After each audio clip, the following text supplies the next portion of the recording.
just the food industry. I think small players are disrupting every industry. They're looking at things that have been the same for hundreds of years and going, okay, how can I do this differently? And I think with technology, with information, with tech that's available now, there's so many less barriers to entry. And if you've got a brilliant idea, particularly if it's purposeful, means something and is going to make a difference, go for it. And that is where the startups are really making a difference, and we've got a lot to learn from them, but also then the corporations have got a lot to give them as well in making that work together. When it comes to traditional tech, the question was always work with or kill. I mean, when it comes to the food sector, however, I think it's sometimes kind of hard to state, yeah, we need to kill the food system, because it's so humongous and it's going to be really hard to kill it without killing ourselves at the same time.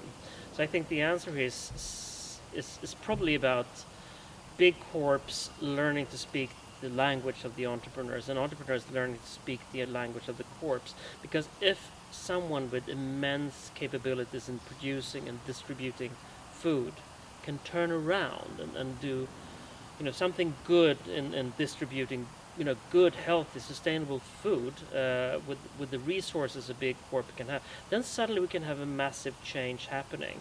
But unless we can do that, there are some challenges for small companies when it comes to growth. That's for sure. So, but I think it's necessary not just for the food tech companies to discover new things, but also for the big companies to change profoundly, because they will not be able to just get the food tech companies within their current structures. They need to change.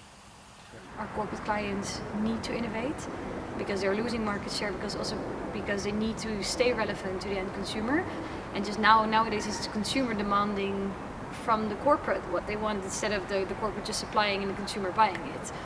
I feel really for both of them, in order to grow or stay relevant, collaboration is the only way.